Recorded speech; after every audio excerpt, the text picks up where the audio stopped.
Hadis, sumber hukum kebenaran yang kedua setelah ayat Quran, yang bahkan lebih valid daripada Bible, Alkitab palsu itu.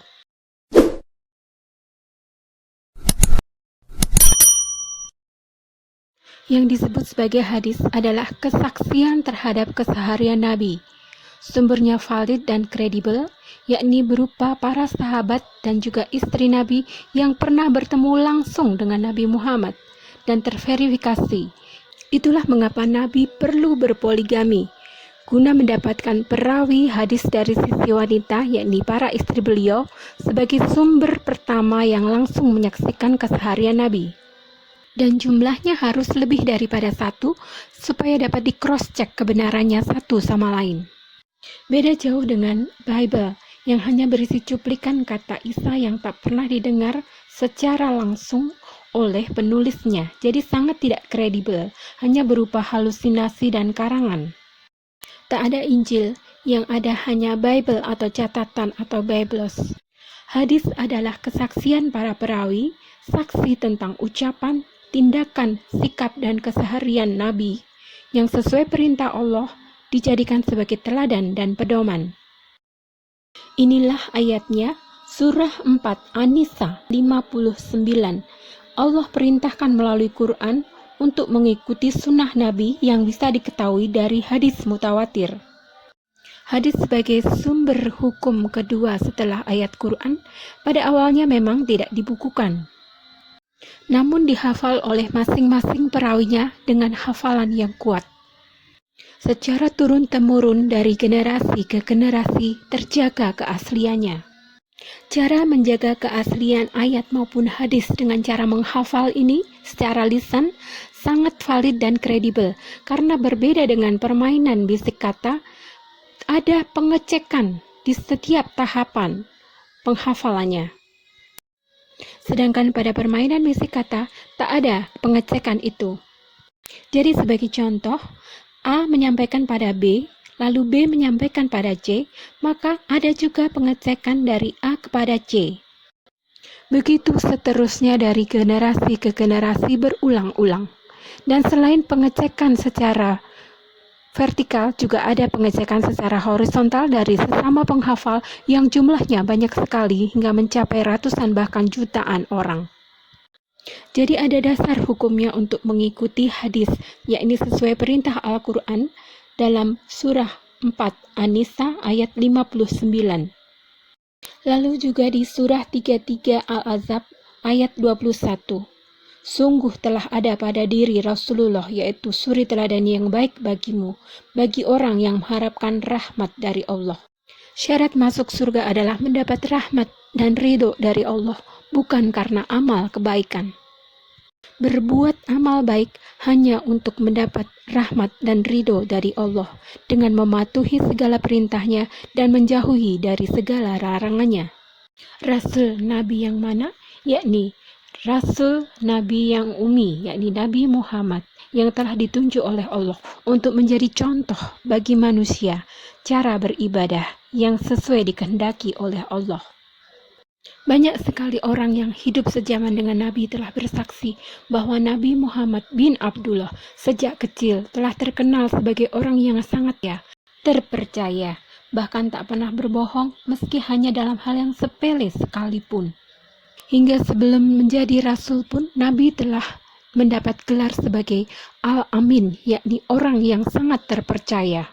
Gelar Al-Amin atau yang sangat terpercaya ini pun tak hanya datang dari kaum muslimin, tapi juga dengan kafir yang hidup sejaman dengan beliau. Abu Jahal, kafir Quraisy, dan juga orang-orang Yahudi sekalipun mengakui bahwa perkataan Nabi Muhammad selalu benar, dan beliau adalah yang terpercaya. Ditambah dengan sifat para sahabat yang memiliki hafalan yang sangat kuat, sehingga ayat dan hadis pun bisa dijaga keasliannya hingga sampai sekarang. Allah tunjuk Nabi dari golongan manusia agar mudah dicontoh. Contoh teladan Nabi itu bisa diketahui dari hadis. Tapi tentunya bukan sembarangan hadis, ada klasifikasinya, karena sejak dulu pun telah ada penyusup-penyusup yang ingin mengacaukan dan membuat hadis palsu. Pengecekan kebenaran itu bisa dilihat dari dua segi, yakni dari segi sanad atau alur perawinya tak terputus, lalu juga dari segi matan atau isi hadis itu sendiri, kualitas hadis itu. Kualitas hadis yang tertinggi adalah hadis mutawatir. Dari hadis mutawatir sajalah maka bisa diambil sunnah Nabi. Hadis mutawatir lebih tinggi derajatnya daripada hadis sahih. Hadis disebut hadis sahih hanya karena sanadnya menyambung atau berurutan, tapi belum tentu dengan kualitas matanya atau isi hadisnya. Suatu hadis masuk kategori hadis mutawatir jika sanad alur perawinya tak pernah terputus, tersambung tanpa putus dengan saksi sumber asli pertamanya. Jumlah perawinya atau saksi juga lebih dari satu bahkan lebih dari 5 orang, sedangkan pada matan atau isi hadisnya tak bertentangan dengan satupun ayat Al-Quran, dan juga matan hadisnya tak bertentangan dengan hadis mutawatir lainnya.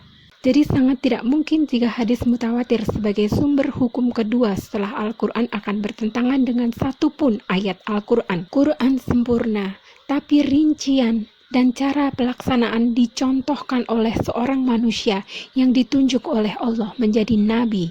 Contoh, Quran sempurna dan tak perlu semua hal dimasukkan ke dalam Quran. Bisa tebal sekali bahkan melebihi gedung pencakar langit jika semua secara rinci mau dimasukkan ke dalam Al-Quran.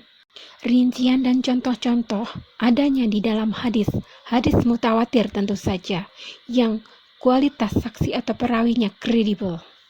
Lalu di bawah hadis mutawatir ada hadis ahad dan lalu hadis sahih. Hadis ahad dibagi menjadi hadis masyhur, yakni yang jumlah perawinya lebih dari 3 orang. Kemudian di bawahnya ada hadis aziz, yaitu hadis yang jumlah perawinya tidak kurang dari 2 orang, serta hadis gharib yang jumlah perawinya hanya 1 orang. Hadis yang jumlah perawinya itu meski hanya 1, tapi sanadnya menyambung hingga sampai ke sumber yang utama, maka disebut hadis sahih. Lalu kemudian ada hadis hasan yang jumlah perawinya meskipun cuma 1 dan juga menyambung tapi hafalannya tidak terlalu kuat. Lalu di bawahnya lagi ada hadis dhaif atau hadis lemah, yakni yang tidak memenuhi persyaratan. Hadis dhaif sendiri pun ada banyak jenis dan macamnya. Beberapa hadis dhaif tersebut ada hadis mursal, ada juga hadis mudhol, yakni hadis yang sanad perawinya tidak berurutan. Lalu ada juga yang namanya hadis munqat. Lalu ada juga hadis mudhalas yang ada yang sesuatu ditutup-tutupi pada hadis tersebut. Lalu kemudian ada juga hadis mu'an'am, yaitu hadis yang dalam sanadnya menggunakan riwayat seseorang dari seseorang. Jadi tidak jelas nama perawinya. Lalu ada juga hadis mutarib dan hadis syadz yang tidak memenuhi syarat juga. Lalu masih ada lagi yang namanya hadis mungkar yang diriwayatkan oleh perawi yang kategorinya lemah dan menyelisihi periwayatan para perawi yang sikah. Kemudian ada hadis matruk, yakni hadis yang di dalam sanadnya ada perawi yang diduga berdusta atau sering berbohong, sehingga hadis tersebut tidak bisa dipakai atau tertolak. Kemudian ada yang di luar hadis dhaif, yakni hadis maudu yang merupakan hadis palsu yang tidak bisa dibuktikan kebenarannya.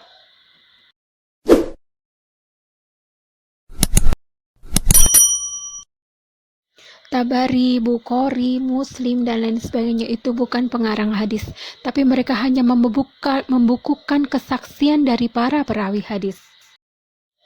Tak semua hadis adalah berkualitas atau mutawatir. Dan tak semua hadis adalah sunnah Nabi, sekalipun itu hadis mutawatir. Atau sahih sekalipun. Karena ada khususiat, yakni hal-hal yang khusus berlaku bagi Nabi saja.